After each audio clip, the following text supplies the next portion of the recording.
देखिए, आज की हमारी कहानी वो एक चोर की है। चोर की कहानी एक ऐसी कि आप कहानी सुनिए तो शायद आपको भी चोर पे दया आ जाए। और सबसे अलग बात है इस चोर की चोरी करने की वजह। तो कहानी काफी इंटरेस्टिंग है, तो कहानी के अंत तक बने रहिएगा। तो चलिए मैं कहानी को शुरू करता हूँ, आप चैनल को सब्सक्राइब कर लें। तो हेलो एवरीवन, मैं विवेक सिंह और एक नई कहानी में आपका स्वागत करता हूँ। उम्मीद करता हूँ आप और आपका पूरा परिवार स्वस्थ और अच्छे होंगे। तो चलिए कहानी को शुरू करते हैं। तो देखिए, एमपी के भिन्न एक जगह है चंबल। तो यहीं पे एक परिवार रहा करता था। इस परिवार में राकेश कुमार होता था, एक रीमा उसकी पत्नी और कुछ उनके बच्चे होते थे। तो इनकी लाइफ सब कुछ सही चल रही थी, लेकिन मिडिल क्लास आदमी थे। अब इनका अचानक से प्लान होता है, 2021 की कहानी है ये। तो इनका प्लान होता है कि चलो घूमने फिरने चलते हैं। तो रीमा के मायके चले जाते हैं घूमने के लिए। तारीख 30 जून। अब ये लोग 30 जून को अपने रीमा के मायके चले, अपनी पत्नी के मायके चल जाता है। फिर देखिए 2-4 दिन 5 दिन रहता है वहां पे। उसके बाद 5 जुलाई को वापस आता है अपने ससुराल से। जैसे ही वो लोग वापस आते हैं तो सामने का जो दृश्य होता है गेट का, वो देख के वो लोग घबरा जाते हैं। होता कुछ ऐसा है कि सामने उनका गेट का जो ताला लगा होता है वो टूटा पड़ा है। अब अचानक से ताला टूटा देख के वो लोग घबरा जाते हैं और फौरन वो लोग घर के अंदर भागते हैं। देखते हैं कि सारा सामान छिटराया हुआ है। इसके बाद उसकी बीवी जो होती है अपने अलमारी तरफ बने रखती है, जहाँ पे वो पैसे और अपने कुछ गहने रखती है। देखते हैं सब चीज गायब है, पैसे है भी नहीं है, जेवर भी नहीं है। अब ये लोग मिडिल क्लास से चले। जब रीमा की शादी हुई थी तो उसके पेरेंट्स, सभी के पेरेंट्स अपना प्यार दिखाने के लिए अपनी बेटी को बहुत गहने वगैरह देते हैं, जेवर देते हैं और कुछ पैसे भी थे। तो सभी गायब थे। अब ये लोग अक्की बक्की बोली, ये लोग एक मिडिल क्लास से थे। वहीं एक साइड में पर्ची मिलती है। ये पर्ची पढ़ने के बाद थोड़ा मामला समझ में आता है। तो देखिए, उन्हें जो पर्ची मिलती है वो इंग्लिश और हिंदी में लिखी होती है, दोनों का कॉम्बिनेशन होता है। तो आप सामने स्क्रीन पे पर्ची देख रहे होंगे। तो ये पर्ची में लिखा है कि सॉरी, मैं माफी चाहूंगा कि ये चोरी कर रहा हूं, लेकिन मैं ये चोरी अपने दोस्त के लिए कर रहा हूं, मुझे उसकी जान बचानी है। मैं माफी चाहूंगा, मैं आपके सभी पैसे वगैरह सभी वापस कर दूंगा। और एक लाइन और इसमें है धूम या धूम 3 होगा, आप स्क्रीन पे देख लीजिए। अब इस पर्चे से क्लियर हो रहा है कि कोई एक शख्स है जिसने भी चोरी किया, वो अपने दोस्त की जान बचाने के लिए चोरी कर। लेकिन ऐसा कौन सा दोस्त था? और ये धूम 3 जो लिखा है साइड में, उसका क्या मतलब है? और ये चोर ये भी कह रहा है कि पैसे मैं वापस कर दूंगा आपके, या जो भी चुराया है वो सब। ये पर्चे पढ़ने वाले आप बताएं, आपको दया आएगी या फिर आप पुलिस में कंप्लेन कीजिएगा? उसका ये भी होता है कि मतलब कहीं उनका यही इंटेंशन होता है कहीं रिपोर्ट वगैरह मत कीजिए आप पुलिस में। तो अब ये लोग जाते हैं पुलिस स्टेशन अपने इलाका के और वहां पे एक कंप्लेन चोरी की दर्ज करते हैं। अब पुलिस केस का FIR लिखती है और वही पर्ची वो लिख देते हैं कि देखिए ये लिखा गया है। पुलिस ये पढ़ के अलग थोड़ा शौक हो जाती है, अब करे क्या? अब चोर ने ऐसे लिखा ही है कि क्या बोलूं। एक बात तो इसमें मतलब चोरी कोई मजबूरी में की है, लेकिन अब केस है तो उसे सॉल्व तो करना पड़ेगा। कंप्लेन नहीं रहती तो बात अलग होता है, मैं सजेस्ट करता कुछ। तो अब पुलिस अपने तहकीकात में लग जाती है। देखते देखते कुछ दिन बीतते हैं। उसके बाद पुलिस का एक मुखबिर होता है। तो पुलिस का मुखबिर बताता है कि सर एक काम कीजिए, उसी के मोहल्ले में एक शख्स है राहुल, आप राहुल पे थोड़ा नजर रखिए।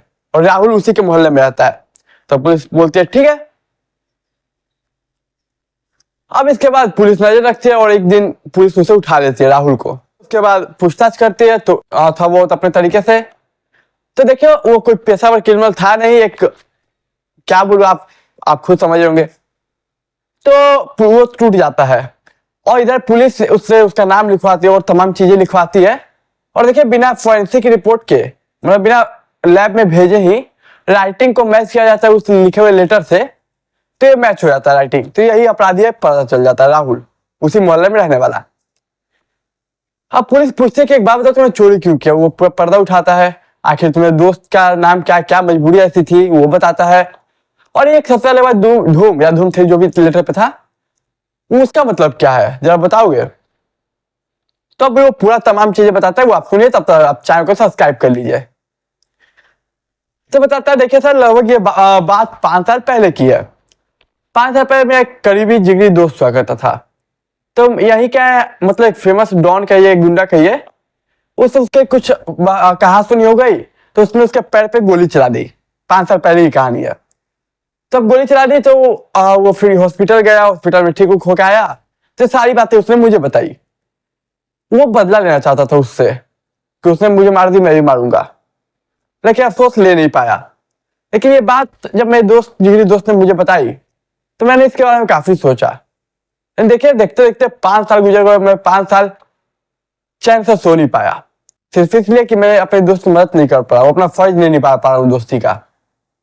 और 5 साल से मैं चैन से नहीं सो पाया कभी किसी रात। इसलिए मैंने आखिर फैसला लिया कि कुछ करते हैं। तो देखिए, अब उसी जगह पे वहीं पे गोली मारता है वो। अब इसके लिए लेकिन उसको गन चाहिए। गन के लिए वो बात कुछ करता है, लेकिन उसके लिए काफी पैसे चाहिए होते हैं। अब पैसा कहां से लाए, तो फिर वही प्लान चोरी का। अब वो शख्स ये लोग को जानता था, राकेश को और ये रीमा को जानता था, परिवार को अच्छे से पहचानता था।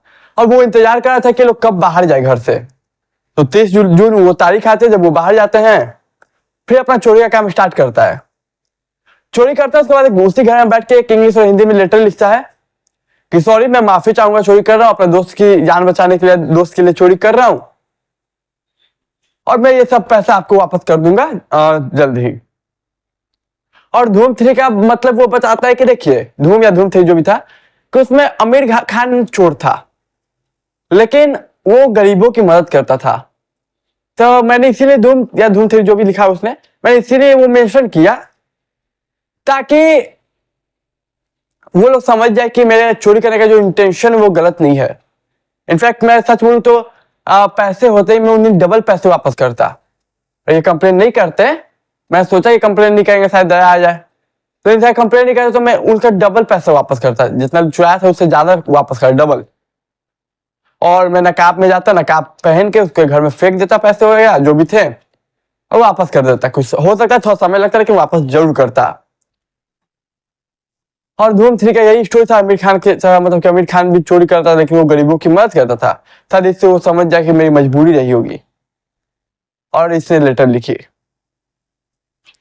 अब देखिए, सरकार तो इसे सजा देती है, क्योंकि सरकार की नजर में अपराध है ये। अब इंटेंशन देख के भले थोड़ा कम सजा हो। आप बताइए कि अगर आप इसके जगह होते, ऐसा सिचुएशन होता, तो आप क्या करते? मतलब अगर आप राकेश और रीमा की जगह होते, तब क्या इस चोर के खिलाफ एक्शन लेते? पहले क्या पुलिस में कंप्लेन दर्ज करते आप, या फिर नहीं करते? आप ये बात कमेंट कीजिएगा। मैं तो हमारी आज की कहानी यही थी। उम्मीद करता हूं वो कहानी पसंद आई। पसंद है सब्सक्राइब, वीडियो को लाइक, अपने दोस्त रिश्तेदार के साथ शेयर कीजिए। मैं मिलूंगा एक नई कहानी में, तब तक के लिए मुझे दीजिए इजाजत।